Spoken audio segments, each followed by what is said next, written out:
우리에게 익숙하고 전 국민이 기억하고 있는 2002년 월드컵의 감독 히딩크, 다 알잖아요. 이 히딩크가 사는 나라가 네덜란드예요. 네덜란드. 이 네덜란드는 전 국토의 4분의 1이 해수면보다 낮습니다. 그러니까 이 나라는 제방 뚝이 많아요. 뚝이. 바다의 수위보다 육지가 더 낮으니까 뚝을 싸가지고 물이 들어오지 않도록, 그리고 풍차가 많은 나라가 이 네덜란드입니다. 그 전에 제 어렸을 때 기억인데 그 네덜란드의 그 한스라는 그 소년에 대한 이야기가 교과서에 나왔던 것 같아요. 근데 이 한스라는 소년이 부모님의 심부름을 갔다가 저녁 늦은 시간에 이렇게 돌아오는데 어디선가 물 흐르는 소리가 절절절절 나는 거예요. 그래서 가봤더니 제방에 구멍이 생겨가지고, 다시 말해서 뚝에 구멍이 생겨가지고 바닷물이 막 들어오기를 시작하는 거예요. 그러니까 이 아이가 그걸 보고서 자기 옷을 벗어서 막다가 또 뭐 이것저것 막 밤새도록 힘을 다하다가 그 물구멍이 자꾸만 커지는 거예요. 힘을 다해서 막다가 자기 몸으로 막다가 결국에는 기절해서 그 자리에서 쓰러지고 맙니다. 안타까움이죠. 그런데 아침 일찍 농부가 그 아이를 발견을 하게 되지요. 그래서 그가 구사일생으로 살게 됩니다. 온몸을 던진 이 한스의 나라 사랑은 그 나라를 그 제방에서, 재난에서 구원을 했다, 이런 내용입니다. 자, 이 한스의 이야기에서 세 가지 중요한 교훈을 얻게 됩니다. 첫째는 한 나라를 지탱하고 있는 제방, 한 나라를 지탱하고 있는 어떤 기초, 튼튼함, 이런 것들도 작은 구멍으로부터 아주 작은 일 때문에 쓰러질 수 있다는 거예요. 나라가 망할 수 있다, 이거예요. 두 번째로는 비록 어린 아이라 할지라도 뜻을 품은 사람이 있을 때에 재난은 막아낼 수 있다. 뜻을 가진 그 국민이 있을 때에 어려움을 이겨낼 수 있다. 그냥 뜻없이 사는 게 아니라 정말 나라 사랑하고 그런 사람들이 있을 때 나라는 건강해질 수 있다. 세 번째로는 하나님은 시대가 병들고 또 어려울 때 자신을 온전히 바치는 한 사람을 사랑하셔서 시대를 바로 세워준다라는 말이에요. 한 사람. 저는 여기 있는 저와 여러분들이 이 한 사람이 될 수 있기를 주님의 이름으로 축원합니다. 1975년 2월 17일 조선노동당 중앙위원회 집회에서 김일성 주석은 남조선 혁명을 위한 성공 전략으로 각근 전략을 언급하셨습니다. 각근. 옛날 우리 어르신들이 갓을 쓰고 다녔잖아요. 각근 전략. 자, 내용인 즉 이렇습니다. 남조선 정권은 미국과 일본이라는 두 개의 끈에 의하여 유지되고 있다. 두 개의 각근이라는 거지요.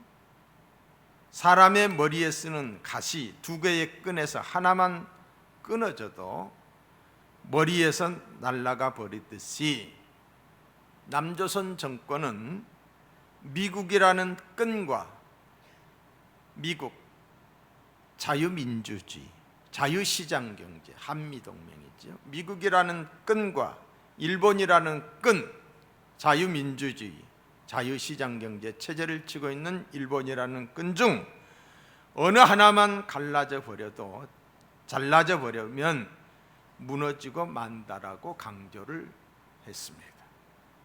이게 남조선을 무너뜨리는 전략 전술이었어요. 그간의 우리 사회에서는 김일성의 각근 전술에 동조하는 일부 세력들이 반미 운동을 아주 맹렬히 펼쳐왔습니다. 미순이, 효순이 사건을 통해서 미군 철수를 줄기차게 주장을 해왔고, 미국산 쇠고기 파동을 통해서 얼마나 또한 반미 운동을 했는지 모릅니다.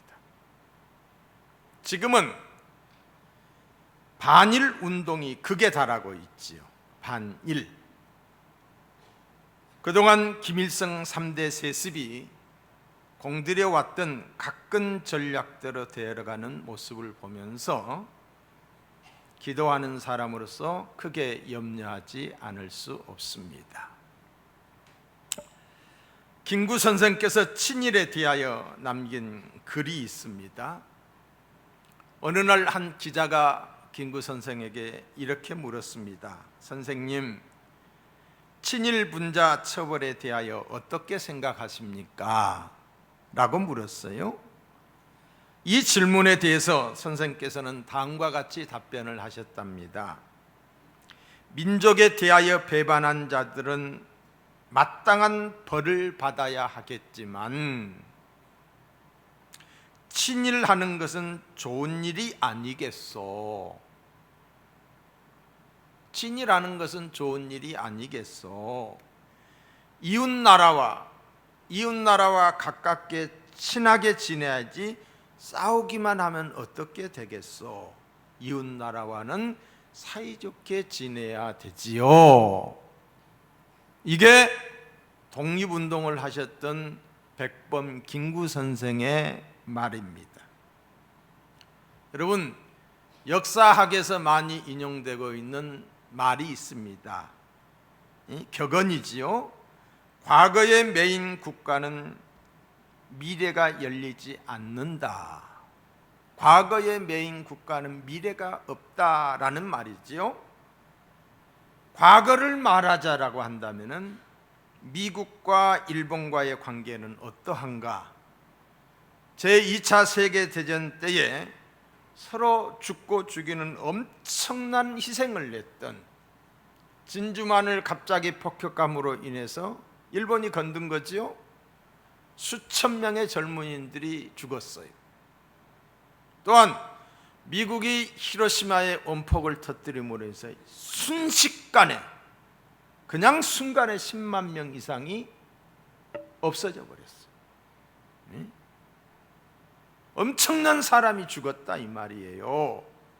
그러나 지금은 두 나라가 안보에 있어서만큼은 마치 한 나라인 양 긴밀한 관계를 유지하고 있습니다. 영국과 독일, 프랑스와 독일, 이스라엘과 독일, 600만 명이 학살당했던 이스라엘과 독일, 그들의 관계는 어떠한가?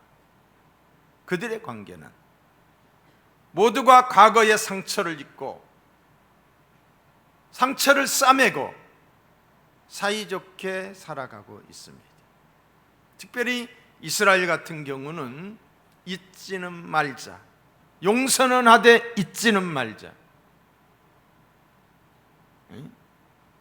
한국과 일본과의 관계도 이제는 이렇게 나아가야 된다는 것이 제 생각입니다. 여러분의 생각이 다를 수도 있어요.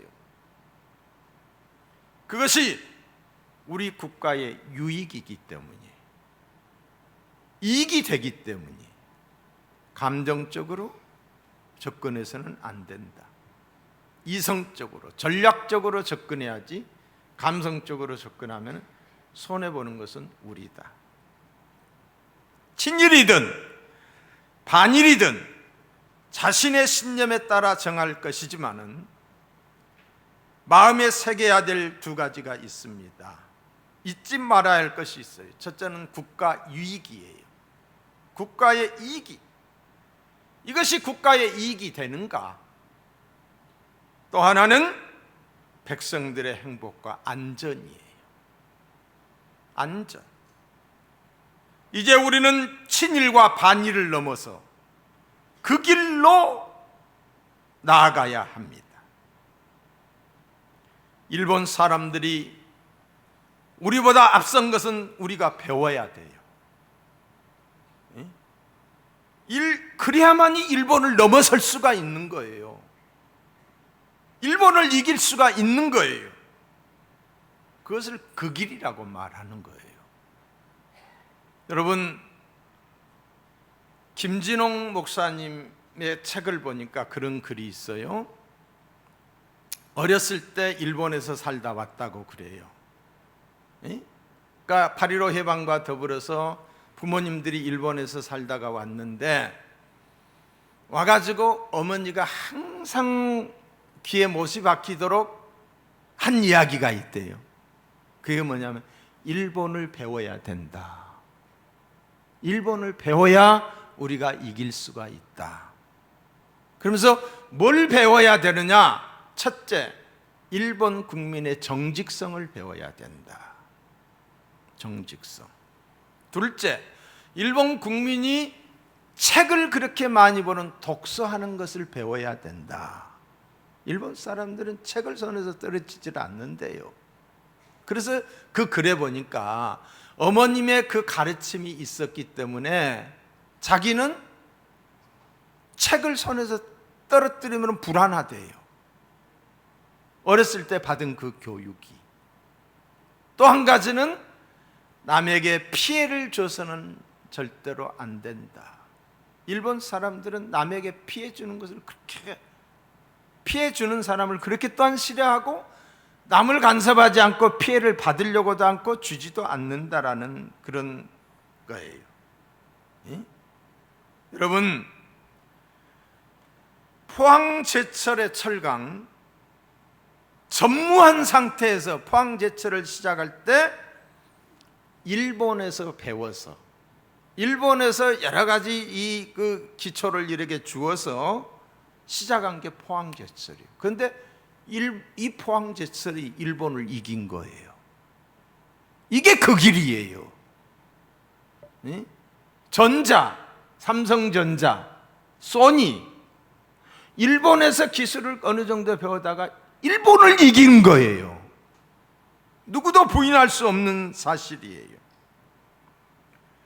우리를 에워싼 중국이나 또는 일본이나 러시아 모든 나라가 원자력을 국가 핵심 전략으로 갖고 있습니다. 놀랍게도 우리나라의 원전의 기술은 미국에서 가져온 것이고 일본의 기술은 소련에서 가지고 온 거지만은, 그래서 원전 기술의 체제가 달라요. 근데 지금은 우리나라의 원전의 기술이 세계 1위예요. 미국에서 가져왔지만은 미국이 인정하는 세계 1위의 기술력을 가지고 있는 게 우리나라다 그러게요. 그런데 원전이 위험하다고 우리만 탈원전을 하게 되면 어떻게 되겠습니까? 주변 국가들은 다 가지고 있는데 우리만 없다면 어떻게 되겠습니까? 일본의 후쿠시마 원전 사고는 탈원전의 직접적인 배경이 되었을 것입니다. 막상 사고를 당한 일본은 원전을 폐기하는 것이 아니라 고치고 보강해서 쓰겠다는데 우리는 스스로 무너뜨리고 있다는 거지요. 물론 이 정책이 이제 일부 수정이 된 줄로 알아요. 에너지 전환 정책이 원전으로 바뀌어졌다라고 제가 들었어요. 그러나 적극적으로 바뀌어야 돼요.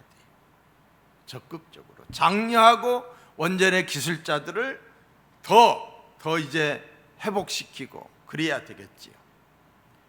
60년 동안 어렵게 쌓아온 기술이고 일본보다 앞선 기술입니다. 미래의 먹거리입니다. 그 길을 한다며 국가 주도 경제와 자립 경제와 우리 민족 길으로만 가면은 미래가 없습니다. 왜? 지금은 세계가 지구촌이 된 시대예요. 우리끼리만은 안 됩니다. 평화 경제는 듣기 좋은 언어의 유의에 불과합니다. 왜? 현실적으로 불과하다는 거죠. 앞으로 먼 미래에는 가능해요. 지금은 아니다. 한국 경제의 지난 50년의 성공의 비결은 개방과 자유시장 경제의 경쟁이었다는 점을 잊지 말아야 할 것입니다. 오늘 본문의 말씀은 다윗이 범죄한 이후에 하나님께 회개하며 하나님께 드린 기도의 내용입니다. 하나님이여, 내 속에 정한 마음을 창조하시고 내 안에 정직한 영을 새롭게 하옵소서. 내 속에 정한 마음을 창조하시고 내 안에 정직한 영을 새롭게 하옵소서.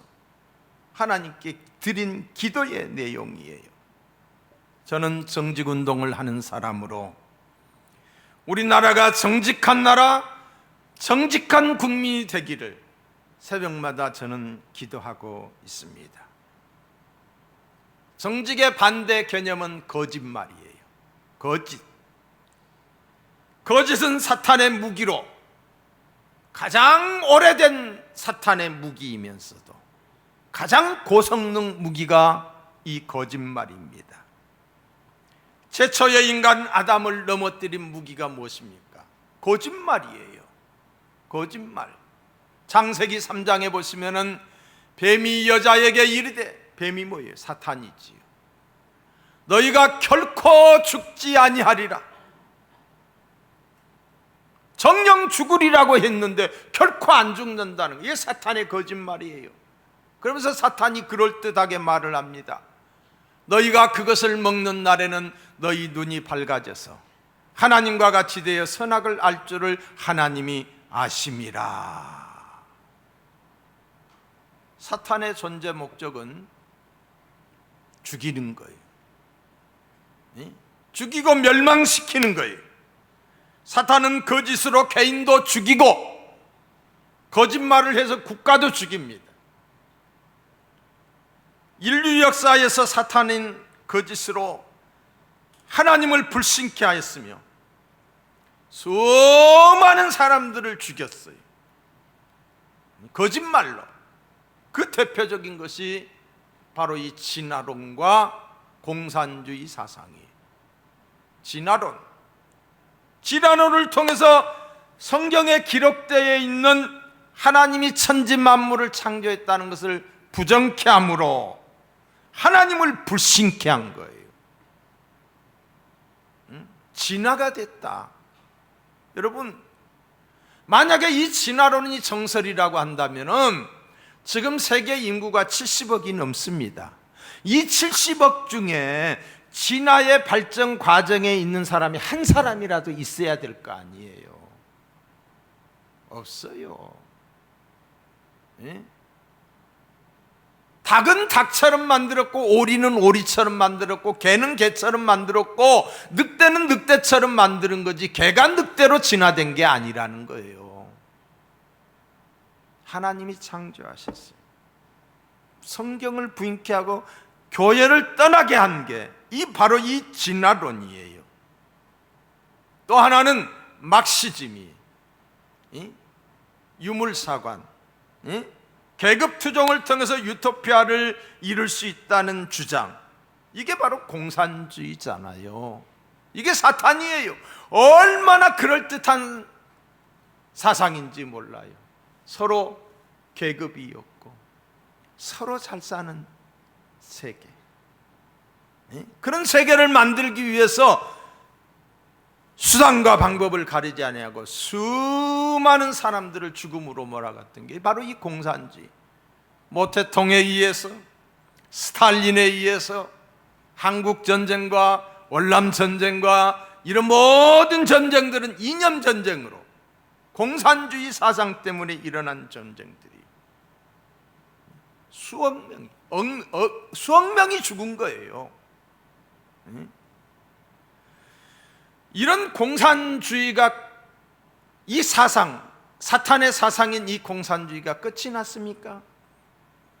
동구권이 망했다고, 저 소련이 망하고 그랬다고 끝났습니까? 아니요. 도리어 진화가 되었습니다. 어떻게 진화가 되었냐? 네오막시즘으로.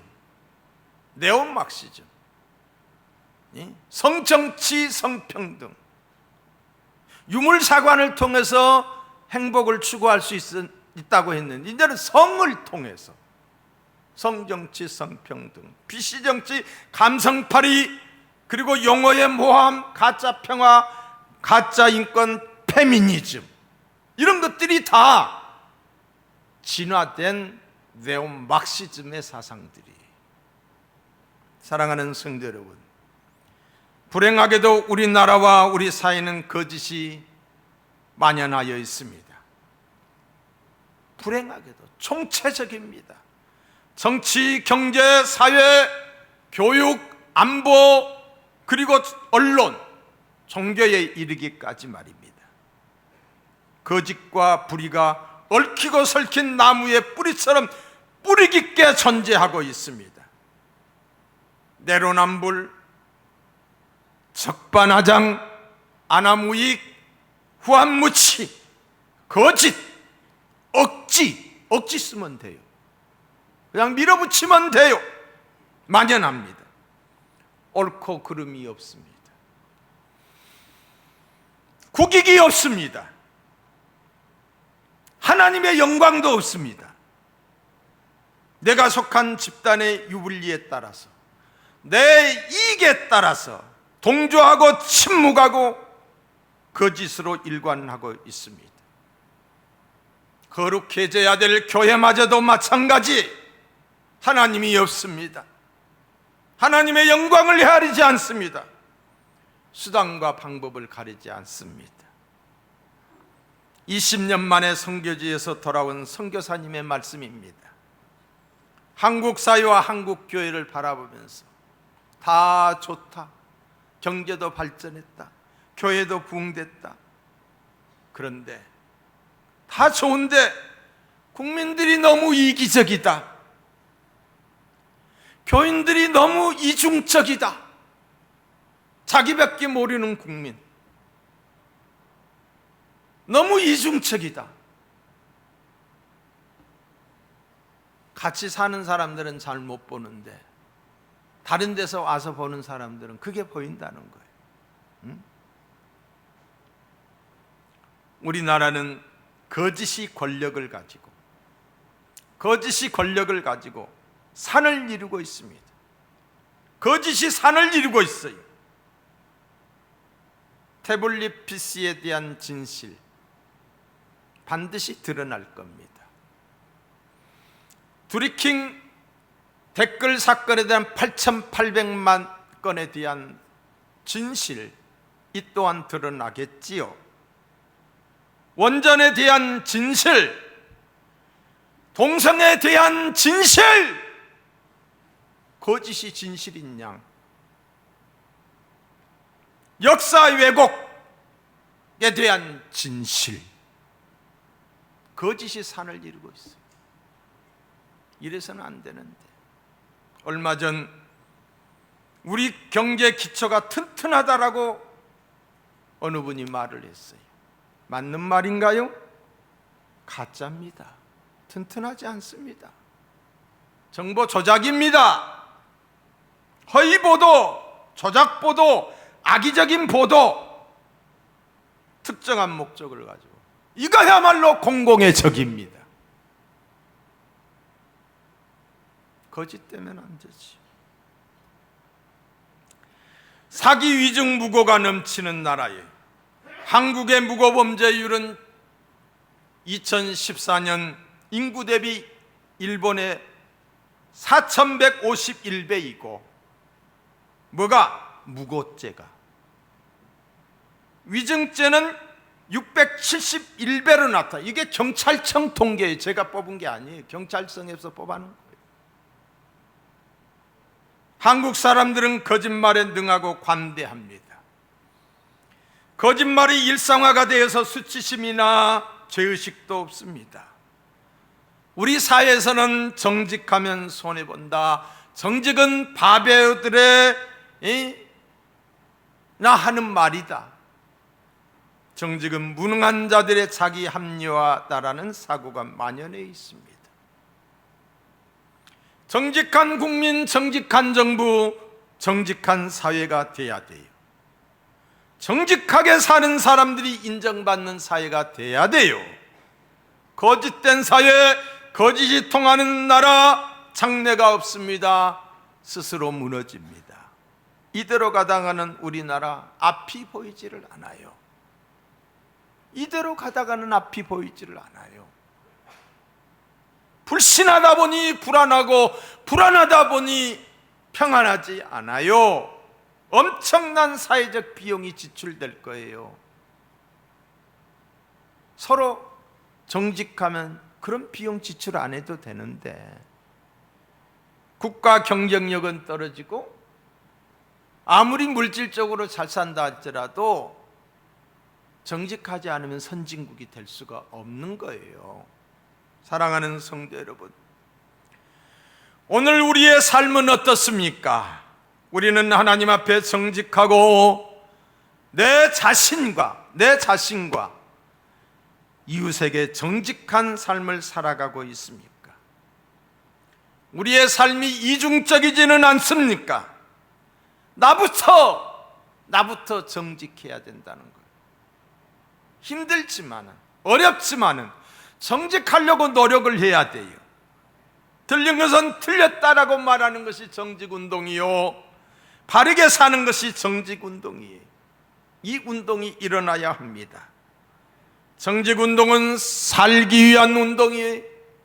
살리기 위한 운동이에요.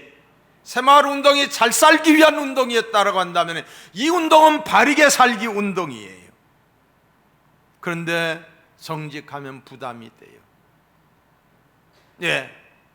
정직하면 아파요. 왜?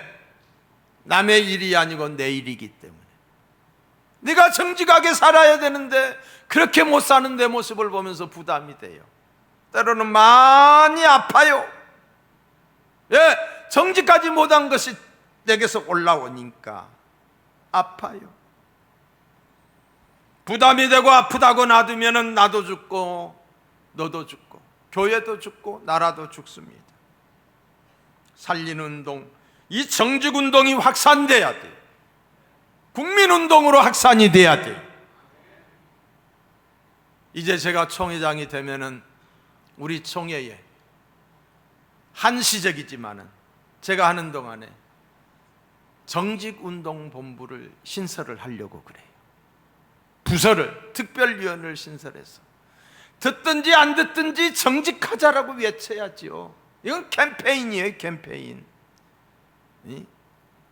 정직하자라고 주사를 자꾸 맞아야 되는 거예요.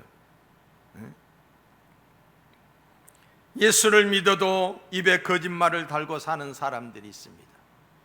아주 습관적으로 거짓말을 잘해요. 아주 또 부모들은 이 자식들에게 거짓말을 가르쳐요.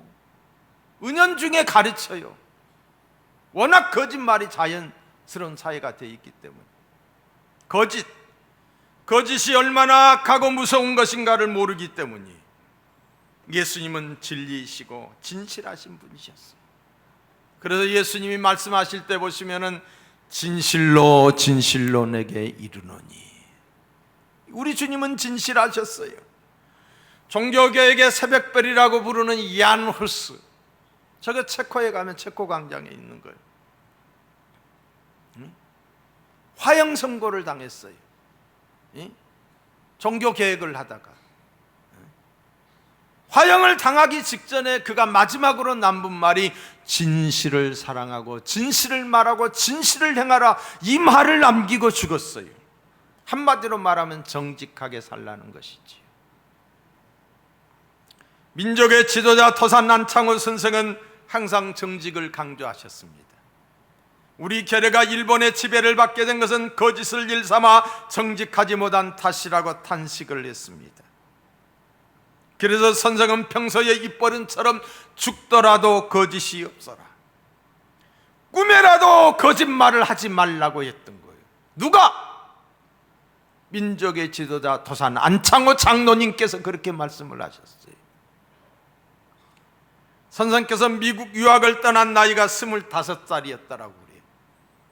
선교사들의 추천서를 받고, 그리고 샌프란시스코에 도착을 해서 선교사들의 인도를 받아서 학교에 들어갑니다. 그런데 그때 선교사가 이런 말을 했다고 그래요. 그 학교는 나이 제한이 있다. 20살이 넘으면 학교에 들어갈 수 없다라고 그랬다.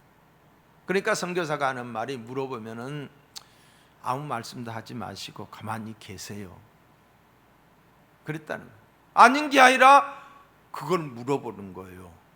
그러니까 토산 안창호 선생이 나 25살이요 그래가지고 탈락이 됐어요. 탈락이. 선교사들이 말을 한 거예요.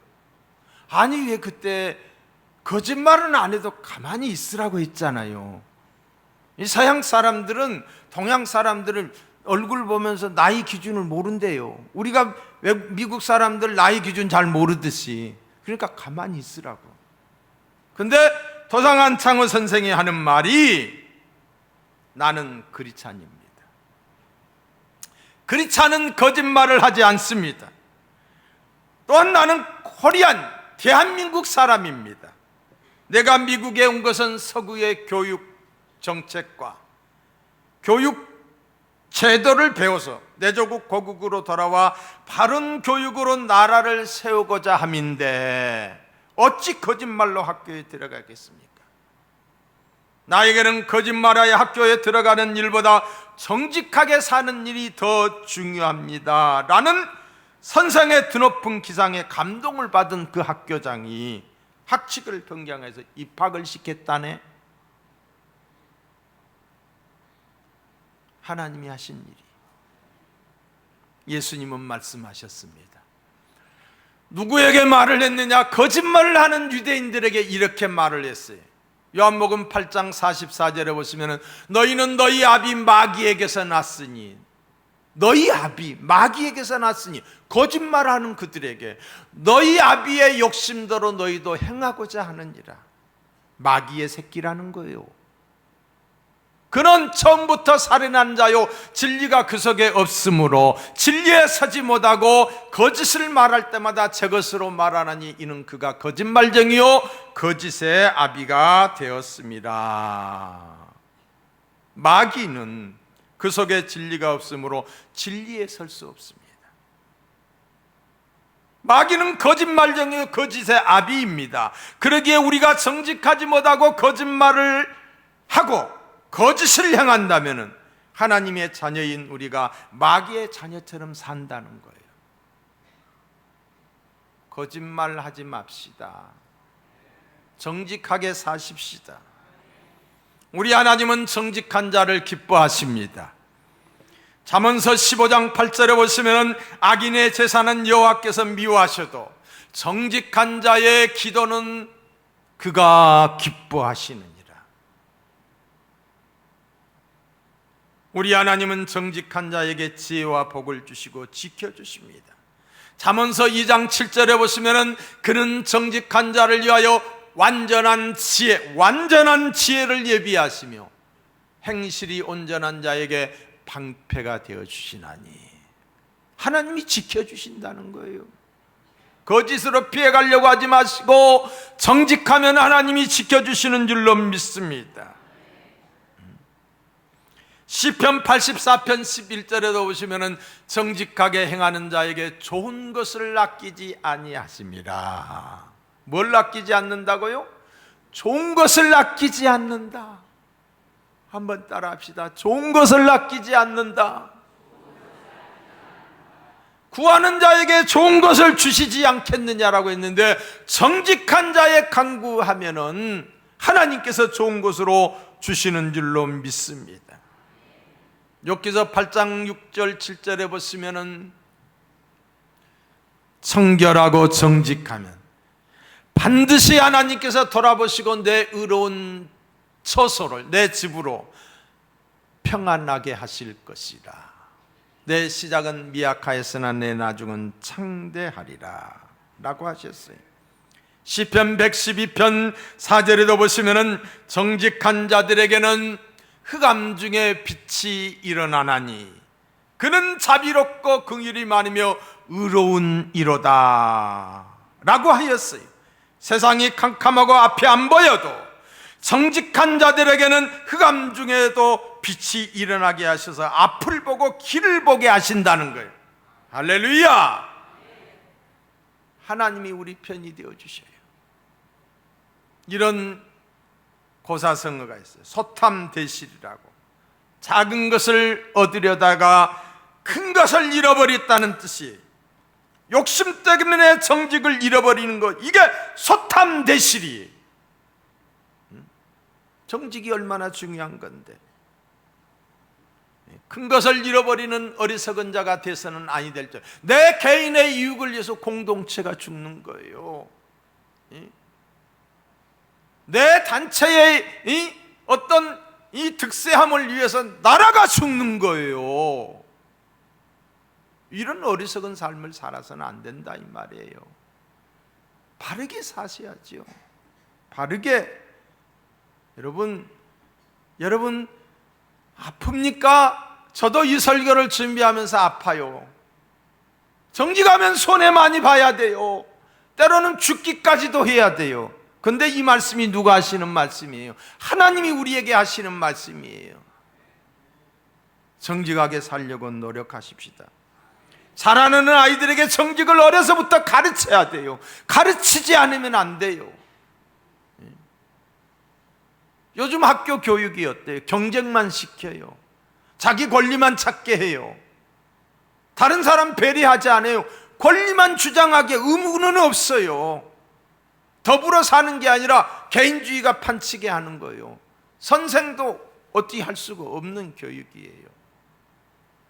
학교의 정직이라고는 그뿐이 다시 붙어져야 된다고 생각하는 사람이. 어제 5, 6살 된 아이가 내 방에 들어왔어요. 들어와서 이렇게 노는데 이 아이가 저한테 물으는 거야. 목사님, 이거 만져도 돼요? 아니, 얘들이 막 이것저것 지 맘대로 만들잖아요. 그리고 막 만드는 정도 가지고 다 부셔놓고 가잖아요. 우리 손주들 또 오면은 막 난리 법석을 털고 가는 거예요. 근데 아이가 나한테 묻는 거. 이거 만져도 돼요? 이 배 만져도 돼요? 이게 뭐예요? 교육이에요. 교육. 가정에서 교육이에요. 일본 사람들이 이런 교육을 한다니까요. 우리나라는 아이 사랑해. 너무 사랑한 나머지 안 가르쳐요. 그러니까 천방지축이 되는 거지요. 무슨 말이에요?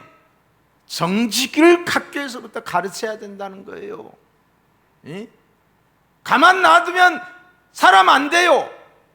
이 사람 속에는 뭐가 있느냐? 죄성이 있어요. 죄성이. 아담 이후로 죄성이 있어요. 가만히 있어도 시기하고 질투하고 미워하고 막 욕심이 생기고 이런 이 자연적 본능이 있는 거예요. 이걸 절제시키는 게 뭐예요? 교육이에요. 가만 놔두면 사람 안 된다니까요. 우리 선생님 여기 있지만은 요즘 학교에서 이런 거 안 가르쳐요. 가르치려고도 하지도 않아요. 학생들 잘못했다가 학부형이 들고 일어나면 선생만 당하니까 너 알아서 해라. 소망 없어요. 캠페인이 중요한 줄로 압니다. 정직한 자 장려해야 돼. 장려해야 돼. 옛날에 저축하면 저축상 줬듯이 막 TV에 저거 나왔잖아요. 공익을 위한 제보자, 공익 제보자를 표창하고 그들을 정말 공익을 위해서 바른 소리를 하는 사람들을 발로 뭉개서 담배꽁초 비비듯이 비벼드리는 것이 아니라 그들을 세워줘야 이 나라가 앞으로 잘 되리라고 생각합니다. 저는 이런 운동을 앞으로 펼치기를 원해요. 뭐처럼? 새마을 운동을 통해서 나라가 동네마다 막 활기가 찼잖아요. 제 생각에 보면 그래요. 막 새벽같이 새벽 경이 울렸네 막 이랬잖아요. 이런 정직운동이 이 땅에 일어나야 된다. 근데 내가 한국정직운동본부라고 해서 내가 이름 붙인 거요. 그리고 누가 시켜주지도 않았지만 내가 본부장 된 거요. 그런데 우리 교인들도 꿈쩍을 안 해. 내가 뭐 하자 해도 말도 안 들어. 같이 해야지. 작지만 이것이 나라 살리는 운동이에요. 다음은 1,000원씩이라도 정직운동본부에 이렇게 같이 하면서 이게 해야 이게 시너지 효과가 나타날 거 아니에요. 그런데 전혀 아카데미도 참석도 안 하고 참 그래서 이게 어려운 거다. 어려운 거다. 근데 내가 물러서지 않을 거예요. 끝까지 할 거예요. 누가 알아주지 않아도 할 거예요. 근데 제가 기도하는 게 있어요. 뭘 기도하느냐? 하나님, 이런 도덕적 회복 운동을 우선시할 수 있는 인기 영합의 대통령이 아니라 뭐 안 좋은 방법으로라도 잘 살기만 하면 그런 대통령이 아니라 정말 바르게 바른 가치관을 가지고 하나님을 들어하고 정직한 지도자가 이 나라의 대통령이 되기를 위해서 저는 기도하고 있어요. 그때가 되면 그 사람이 나를 알아주겠지. 여러분, 정직운동에 앞장서서 나라를 살리는 저와 여러분 우리 모두가 되기를 주님의 이름으로 축원합니다.